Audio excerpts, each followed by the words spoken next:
느려서 제가 이름을 말씀드리는 건 좀 적절치 않을 것 같고, 어쨌든 민주당 중진 의원께서 최고위원직에서 물러나는 것이 차라리 낫지 않냐라는 인터뷰를 이제 저도 봤습니다.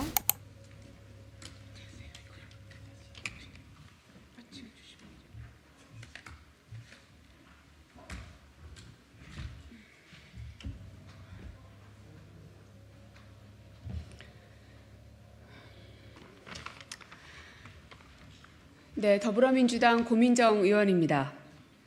저는 오늘부로 최고위원직에서 물러나겠습니다. 제가 문제 제기를 했던 것은 최근에 불거지고 있는 공천 갈등과 무전략에 대한 비판을 방관하지 말고 적극적으로 문제 해결에 나서야 한다는 것이었습니다. 하위 20%, 여론조사 문제 등 공정성의 문제 제기가 되고 있습니다. 총선 전략이 보이지 않는다는 문제 지적이 우리 진영 안에서도 반복적으로 거론되고 있습니다.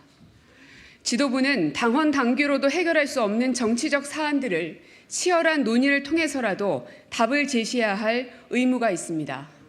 그렇기 때문에 선거 결과에 대한 책임을 늘 지도부가 져왔던 것입니다. 저는 지금의 위기를 지도부가 책임을 갖고 치열한 논의를 해서라도 불신을 걷어내고 지금의 갈등 국면을 잠재워야 한다고 생각했습니다.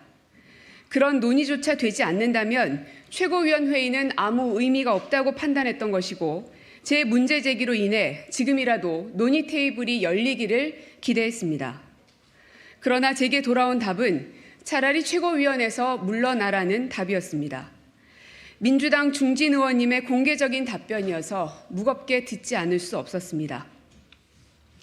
지금 민주당은 가장 큰 위기에 직면해 있습니다.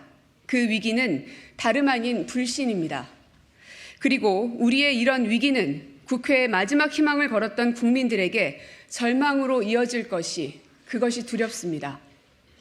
언제라도 전쟁이 날 것 같은 안보 위기, 코로나 종식에도 불구하고 끝모르게 추락하는 경제 위기, 선택적 수사를 통해 반대 진영을 범죄자로 내몰고 있는 사법 위기, 수백 명이 이유 없는 죽음을 당해도 아무도 보호해주지 않는 안전 위기, 대통령과 영부인이 권력을 마음대로 사유화하고 있는 대통령 위기까지 하루하루를 참고 견뎌내고 있는 이들에게 민주당은 유능한 정당의 모습으로 버팀목이 되어야 할 의무가 있습니다. 저 하나 없다고 해서 민주당이 무너진다고 생각하지 않습니다. 지금이라도 민주당 지도부가 현 위기를 심각하게 인식하고 해결책을 모색한다면 충분히 국민들께 강한 야당, 유능한 민주당으로 선택받을 수 있을 것입니다.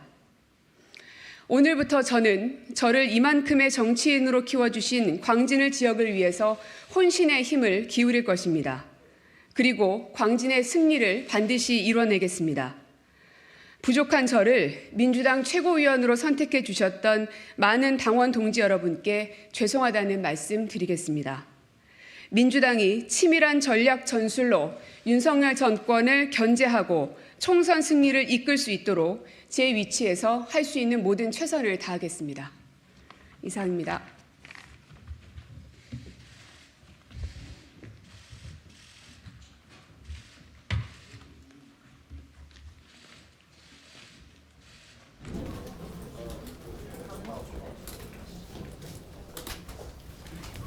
제가 느려서 일단 기본적인 말씀은 드려서 한 두어 개만 받고 가겠습니다. 이것 좀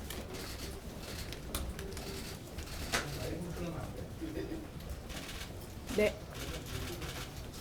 질문 주시. 민주당 측에서 인도분석 비서실장 김성동이나 공천 대제를 결정했는데 이에 대해서 어떻게 생각하십니까? 글쎄요, 그거는 전략 단위에서 나름의 고민 끝에 내린 결론이라고 생각을 합니다. 네. 최고위 사퇴하시게 된 가장 큰 계기가 좀 제가 오늘 입장문에서도 말씀을 드렸지만 지금 현재 민주당이 총선 전략을 치밀하게 짜야 한다는 요구, 그리고 이게 불공정하지 않느냐라는 문제 제기들이 지금 계속 이어지고 있는 상황입니다. 이런 불신들을 종식시키지 않고서는 총선에서 단일 대우를 이루어서 승리를 이끌어 나가기가 너무 어렵다고 판단을 했고, 그런 논의들이 이 최고위원회의 안에서도 충분한 논의가 이루어져야 한다고 저는 생각을 했습니다. 그러나 그런 논의들이 충분히 이루어지지 않았고, 거기에 대한 문제 제기를 했고, 그래서 월요일 날 최고위원회의에 참석할 수가 없었습니다. 뭐 어떤 곳에서는 제가 뭐 당무를 거부했다고 하시는데, 오히려 거꾸로죠. 당무가 없었기 때문에 문제 제기를 했던 거여서 오히려 당무가 있었더라면 어땠을까 하는 이제 아쉬움이 좀 듭니다. 그래서 지금이라도 현재 이 공천 과정에서의 생겨나고 있는 여러 가지 갈등들에 대해서 시간이 해결해 주겠지 하고 기다릴 것이 아니라 무엇이라도 밤을 새워서라도 대책을 마련하고 또 의원들과 밖에 있는 이제 원외에 있는 후보들뿐만 아니라 저희를 지켜보고 있는 국민들에게 충분한 설명을 한다면 지금의 위기도 극복할 수 있을 거라고 생각합니다.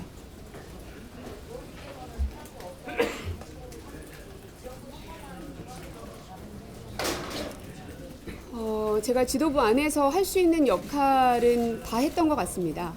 더 이상 제가 할 수 있는 역할이 없다고 판단했기 때문에 그 자리를 내려놓는 것이고요. 아마 많은 국민들께서 같은 마음이실 테지만 어쨌든 이번 총선에서 윤석열 정권을 견제할 수 있는 정당에 대한 희망과 기대가 있습니다.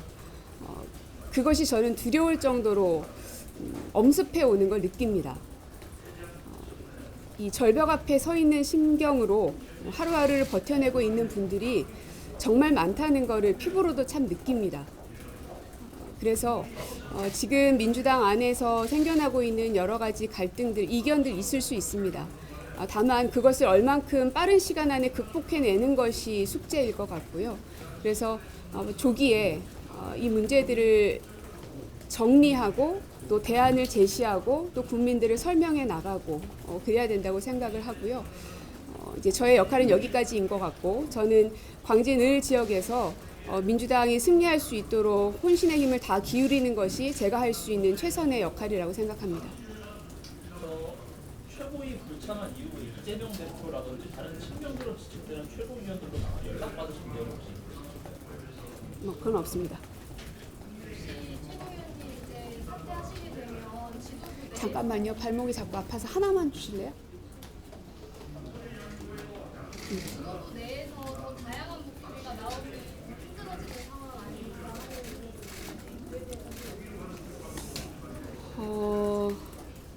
글쎄요. 이제 오늘 의총이 있기 때문에 그 안에서 여러 의원들의 의견들 개진이 있을 거라고 생각이 들고요.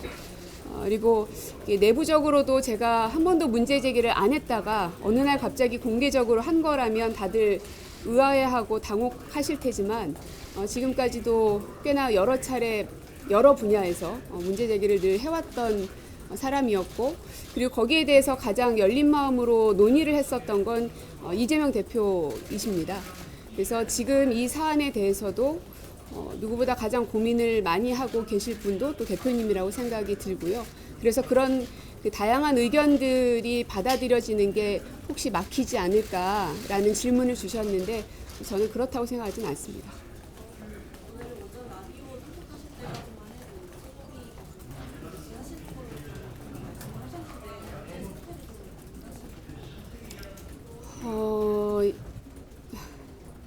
제가 이름을 말씀드리는 건 좀 적절치 않을 것 같고 어쨌든 민주당 중진 의원께서 최고위원직에서 물러나는 것이 차라리 낫지 않냐라는 인터뷰를 이제 저도 봤습니다.